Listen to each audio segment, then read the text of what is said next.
शाम होते ही कृष्णा जैसे बाजार पहुंचता है। वह सोचता है कि इधर तो चारों तरफ सब्जियां लगा हुआ है, क्यों ना पहले मैं इन सभी का रेट पता कर लूं, उसके बाद मैं सामान खरीदना प्रारंभ करूंगा। कृष्णा फिर सभी तरफ घूम के मार्केट में देखने लगता है। मार्केट या बाज़ार में जैसे ही वह घूम रहा होता है और कुछ समय पश्चात वह कुछ सामान खरीदना प्रारंभ कर रहे होते हैं, वैसे उससे बहुत सारे लोगों का चिल्लाने का आवाज़ आता है। कृष्णा अपना सामान छोड़ या खरीदे हुए सामान के साथ उस ओर जाके देखता है तो वहाँ दो गुटों में आपसी मतभेद के चलते लड़ाई हो रही थी। तो पता चलता है उन्हीं गुट में से खड़े व्यक्तियों के माध्यम से कि शायद वहाँ पे बाज़ार के चौक पे लगे हुए किसी झंडे या किसी धार्मिक चिन्ह की वजह से यह लड़ाई हो रहा है। पहले पक्ष का कहना था कि आप यहाँ से झंडा हटा नहीं सकते। दूसरे पक्ष का कहना है कि यह मार्केट सार्वजनिक है, इसलिए यहाँ पर किसी प्रकार का जाति धर्म या किसी भी चीज़ को प्रमोट करने वाले या उसको मानने वाली वस्तु को नहीं लगा सकते।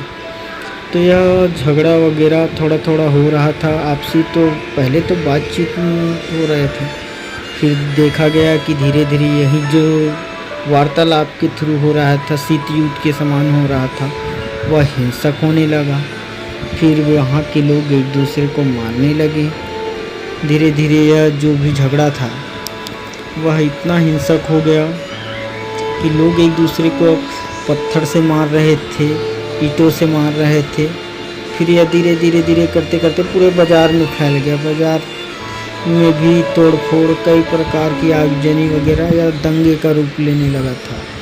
आसपास के शहर तक फैल गया धर्म जाति के नाम पर, और पूरे गांव शहर तक ही भी इसका असर पड़ने लगा। चारों तरफ अफरा तफरी का माहौल हो गया। सब लोग अपने अपने घरों की ओर भागने लगे। कई लोग तो वहाँ मृत पड़े थे, कई लोग जख्मी हुए चले थे। बहुत से लोग इसका शिकार हो गए। दोस्तों, यहाँ पर मात्र एक छोटे से झंडे जैसे वस्तु के लिए यहाँ पर यह घटना एक चरम सीमा की ओर पहुँच चुका था। तभी कृष्णा जैसे तैसे अपने घर को जाता है। यहाँ पर दंगा तो बहुत ही ज़्यादा हिंसक हो चला था।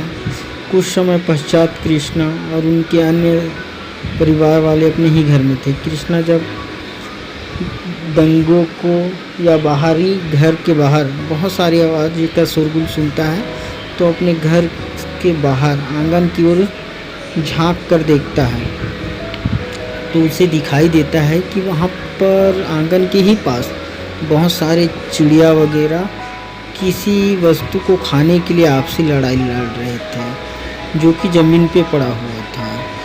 उधर देखते हैं कि बहुत सारे दंगाइयों के चलते किसी का पेड़ वगैरह या कुछ लकड़ी वकड़ी का वस्तु को जला दिया गया है। और साथ ही आसमान में बहुत सारी धुओं को जगह जगह उड़ते हुए देखता है गली मोहल्ले की में, और देखता है इधर। तो कृष्णा एक रूप में यह सोचने लग जाता है कि चलो, इंसान तो ठीक है कि ये लोग शायद किसी धर्म जाति के पहचान वाले झंडे के लिए लड़ रहे हैं, लेकिन इन पक्षियों को क्या हो गया है कि क्यों ये ज़मीन पर पड़े वस्तु के लिए लड़ाई कर रहे हैं। ये आसमान में उठने वाले बादलों पर ये धुएं की बौछार, यह किस चीज़ के लिए लड़ाई कर रहे हैं। यह आग की लपटें बड़ी बड़ी, यह किसे जलाना चाहती हैं। वास्तव में इनका भी क्या धर्म है?